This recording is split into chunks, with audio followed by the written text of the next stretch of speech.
certains jeux entrent dans la légende.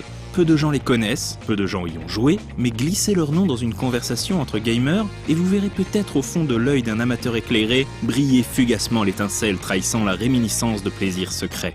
Indubitablement, Interstate 76 est de ces jeux aussi mythiques qu'une virée sur la route 66.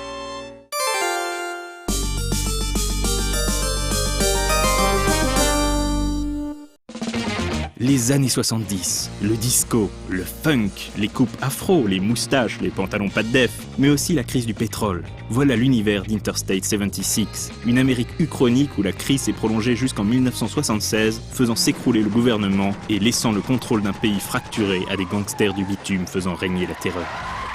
Pour combattre ces nouveaux seigneurs de guerre, des justiciers motorisés font leur apparition. Jade Champion est l'une d'entre eux.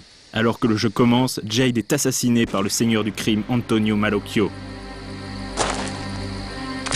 Groove, le frère de Jade, devient alors justicier à son tour et se lance à la poursuite du vilain, aidé dans sa quête de vengeance par Taurus, un grand black poète de la CB, et Skitter, le mécano touche-à-tout, jamais à court de bons tuyaux. Vous l'aurez compris, Interstate 76 puise son inspiration tant du côté de Mad Max que de Starsky et Hutch et Chéri fais-moi peur. Si l'intrigue est traitée sérieusement et l'univers relativement réaliste, le jeu n'est pas avare en second degré et les dialogues entre les protagonistes s'avèrent truculents. Comme pour mieux marquer ce décalage, Activision a choisi d'adopter une direction artistique étonnante avec des personnages aux modélisations anguleuses. Côté gameplay, Interstate 76 se mélange conduite et fusillade. Les bolides y sont équipés de mitraillettes, tourelles et lance-roquettes et se livrent un combat sans merci pour la domination de la route. Le jeu propose une campagne narrant le combat des justiciers contre Malocchio, mais aussi un mode escarmouche permettant d'affronter l'ordinateur ou d'autres joueurs sur des cartes plus ou moins scénarisées.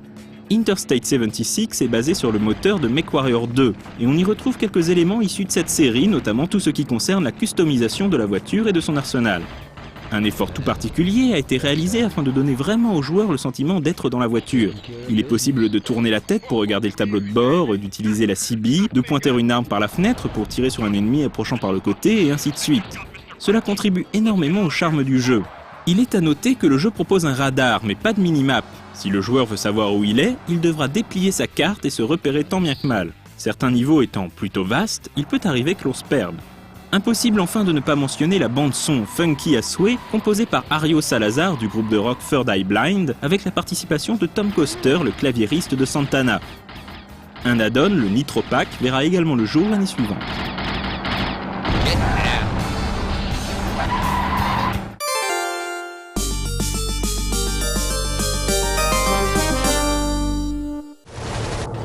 Bien qu'Interstate 76 n'ait rencontré qu'un succès d'estime, Activision lui donne une suite 2 ans plus tard, Interstate 82.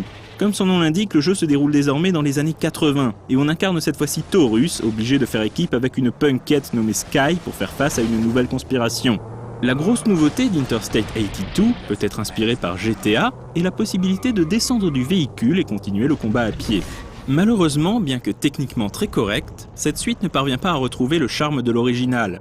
Les développeurs ont voulu rendre le jeu plus nerveux et plus axé sur le combat, laissant sur le bas-côté toutes les petites touches qui donnaient à son prédécesseur sa personnalité.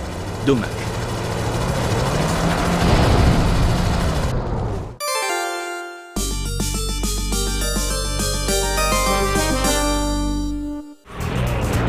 La série Interstate donnera également lieu à une série spin-off sur console de salon, Vigilant 8. On retrouve de nombreux éléments de l'original, les années 70, les justiciers de la route, les bolides armés jusqu'aux dents, et même les constructeurs de voitures fictifs sont communs aux deux séries. Mais là où Interstate traitait son univers de façon plus ou moins réaliste, Vigilant 8 prend le parti du gros porte-nawak jouissif et débridé, avec power-up et armes délirantes. Au contraire d'Interstate, avec ses missions hautement scénarisées et ses étendues sauvages s'étendant à perte de vue, Vigilant 8 propose une série de deathmatch dans des arènes. Le joueur y affronte un ou plusieurs pilotes ennemis dans un combat à mort. Il existe bien une histoire, mais celle-ci est très secondaire. Le jeu, plutôt fun au demeurant, rencontrera un joli succès sur PlayStation. Ce succès lui vaudra d'ailleurs de connaître l'année suivante une suite intitulée Second Offense, encore plus délirante que l'original, c'est dit.